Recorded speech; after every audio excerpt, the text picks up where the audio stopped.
Entonces, pues damos ya inicio al programa científico del Congreso y nuestra primera ponente, quien va a inaugurar el Congreso, es la doctora Adelaida Serra Gamazo, que viene de la Universidad de Burgos y nos presenta su ponencia que se titula La monarquía española y la protección jurídica de los indígenas en el siglo XVI. Muchas gracias.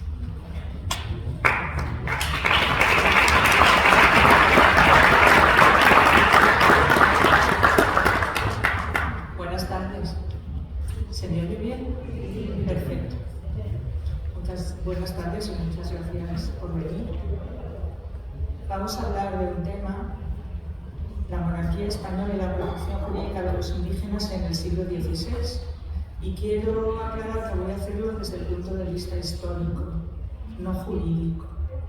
Digo esto porque a veces la gente de derecho, los juristas tienen unos matices y unos conceptos que probablemente son oscuros para los historiadores. Entonces quiero aclarar este punto antes de empezar y recordarles que ya en 1509 Fernando el Católico prohibió el paso de leguleyos a las Antillas porque no hacían más que aumentar los pleitos. Dicho esto, pasado mañana, 12 de octubre, se cumplen 533 años de la llegada de Cristóbal Colón a América. Su travesía empezó aquí al lado, y ese aquí tiene una gran fuerza.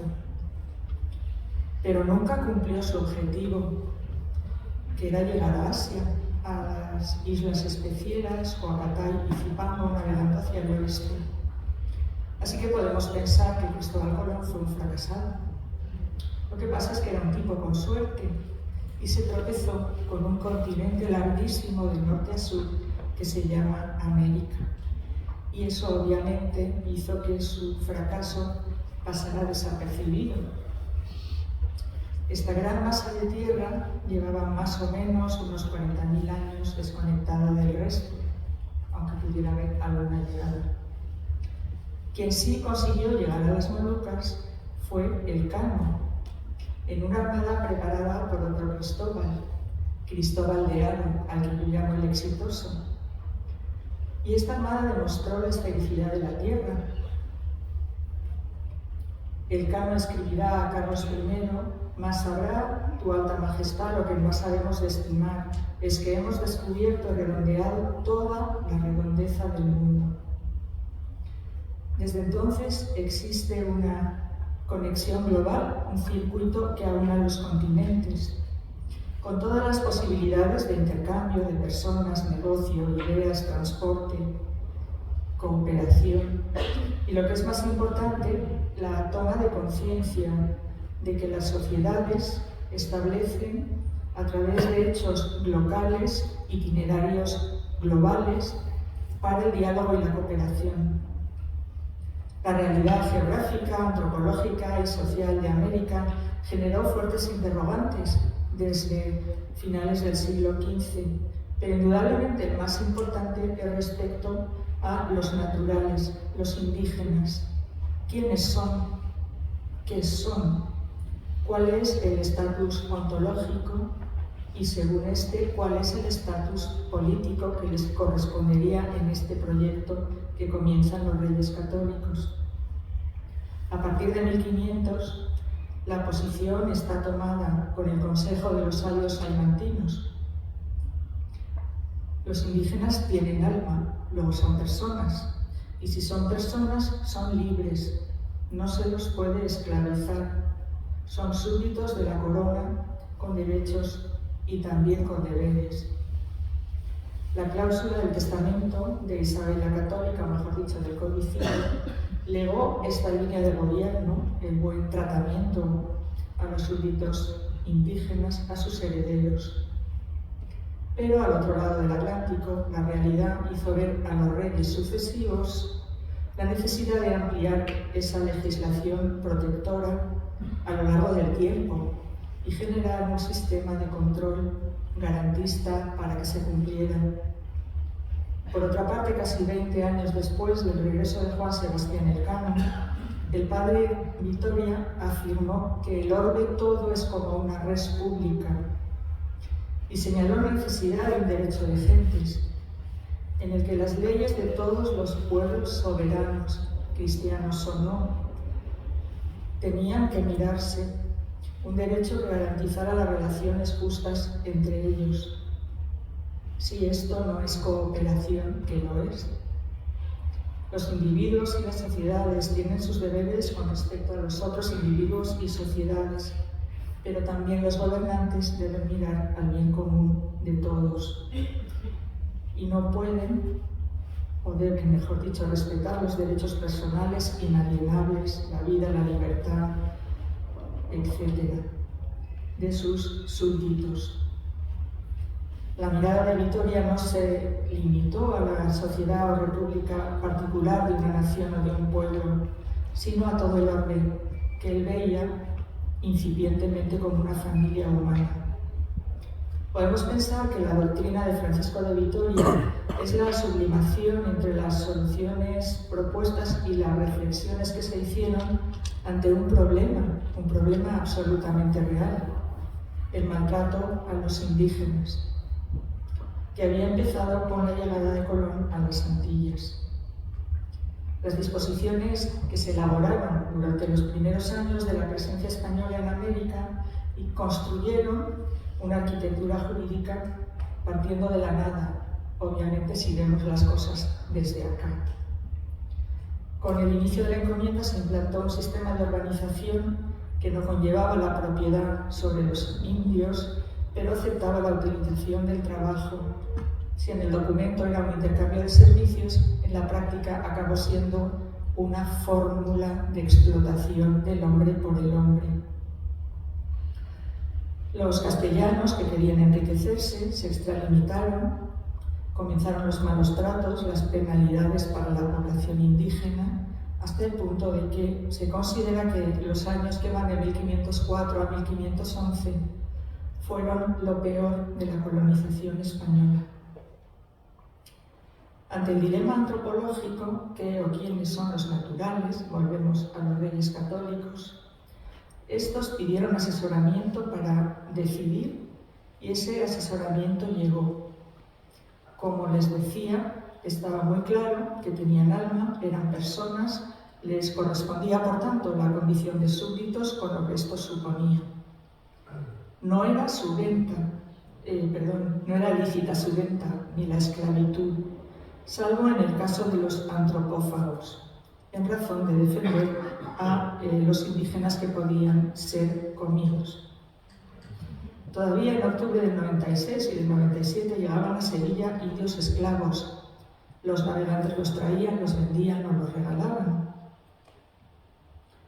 Pero en 1500 empieza una operación de búsqueda por todo el reino de Castilla para devolver esos indígenas injustamente vendidos, regalados y traídos a su lugar de origen, a Quisqueya, Haití o la isla española, como queramos llamarlo.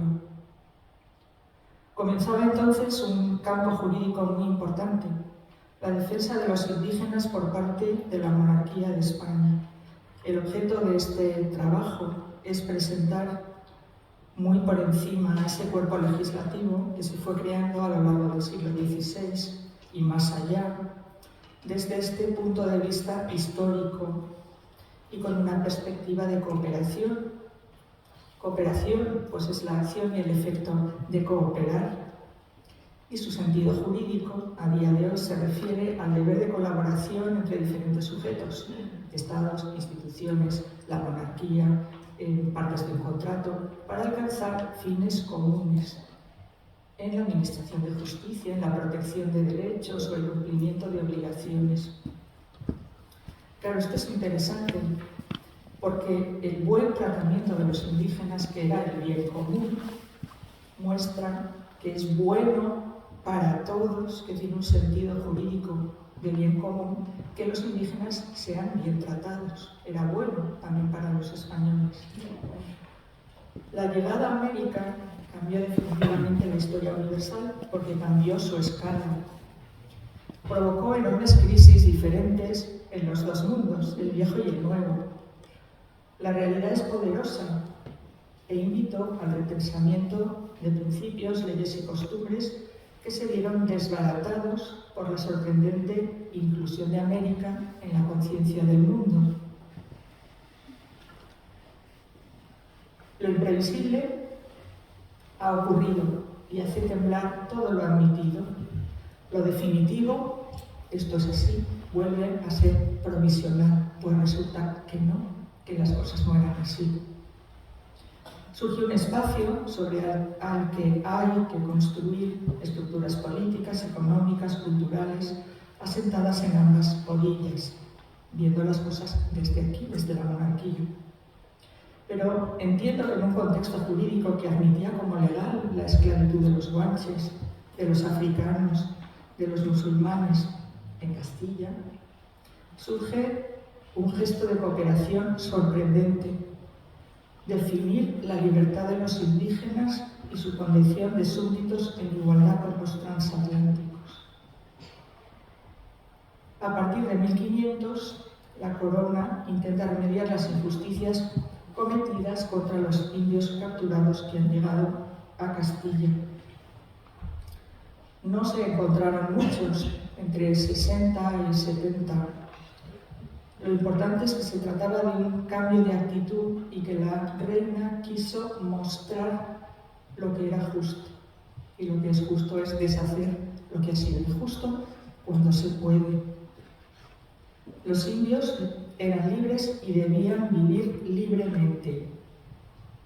La reina entiende que hay que poder garantizarlo y hay que llegar hasta el final.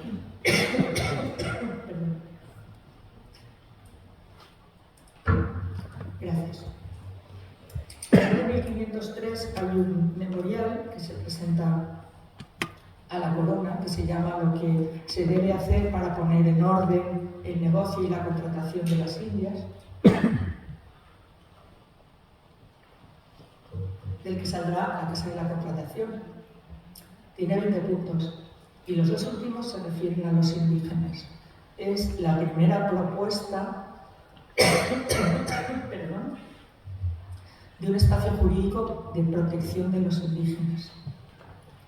En el primer punto, todos están de acuerdo en que los indígenas deben ser bien tratados y también en que es muy conveniente que trabajen en las minas, y hay que ver cómo se puede hacer esto de manera que sean bien tratados.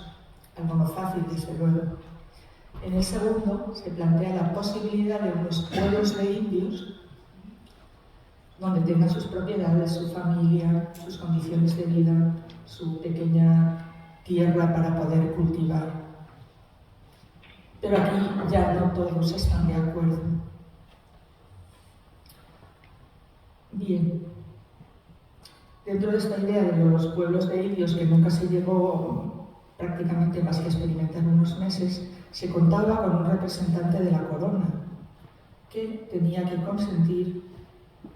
impedir que se les maltratara, supervisar su trabajo e incluso servir con ellos cuando fuera menester en las minas o en otra cosa.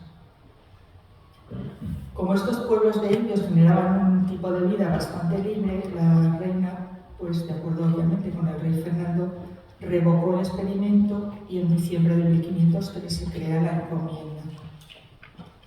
Como saben, cuando la reina se debe morir, hace un testamento y en ese testamento deja en herencia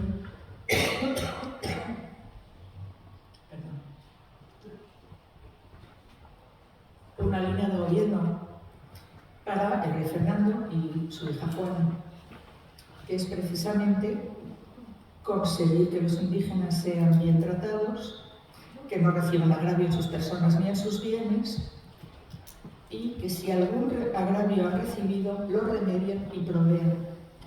Y las cosas no pueden quedarse así. Es preciso que la acción política consiga enmendar esa situación. Cuando en septiembre de 1510 llegaron los dominicos a las Antillas, se horrorizaron al contemplar el trato que recibían esos súbditos indios. Como ustedes saben, la comunidad dominica acordó denunciar públicamente los excesos y arbitrariedades y se produjo el famoso sermón de Montesinos, Antón de Montesinos, que desde el púlpito y teniendo a todas las autoridades de la isla presentes, describió con crudeza los malos tratos y abusos a los que eran sometidos los indígenas. Exceso de trabajo, alimentación deficitaria, falta de cuidados sanitarios, abandono de su instrucción religiosa. Condenó la encomienda y puso en cuestión el derecho que se suponía que legitimaba todo aquello. A raíz de este grito se van a reunir en Burgos los grandes filósofos, juristas y teólogos del reino, y de ahí saldrán las 35 leyes de 1512, llamadas leyes de Burgos o ordenanzas para el buen tratamiento de los indios. El medio más adecuado para la evangelización era la convivencia entre nativos y españoles, y por lo tanto era fundamental que estos fueran bien tratados. Después de estas leyes hay otros hitos legislativos: la moderación de Valladolid, los intentos de reforma de Cisneros y Las Casas, las ordenanzas de Zaragoza, las de Granada, las leyes nuevas y las ordenanzas del Bosque de Segovia como grandes compilaciones en el siglo XVI. Felipe II y después Felipe III dictaron alguna real cédula para el Brasil durante la unión de las coronas respecto al buen tratamiento de los indígenas. Y Carlos II incluirá todo este cuerpo legislativo en la recopilación de las leyes de Indias. Hubo mucha más legislación, pero estos son los grandes hitos. Lo interesante es que en la medida en que se iban incorporando territorios habitados por sociedades complejas, se recibían denuncias o surgían propuestas de reforma, la corona trataba de promulgar nuevas indicaciones para recoger posibles soluciones una vez ponderadas las nuevas circunstancias. Bartolomé de las Casas no fue el gran y único defensor de los naturales, porque este papel le correspondió a la corona, que lo ejerció a lo largo del tiempo.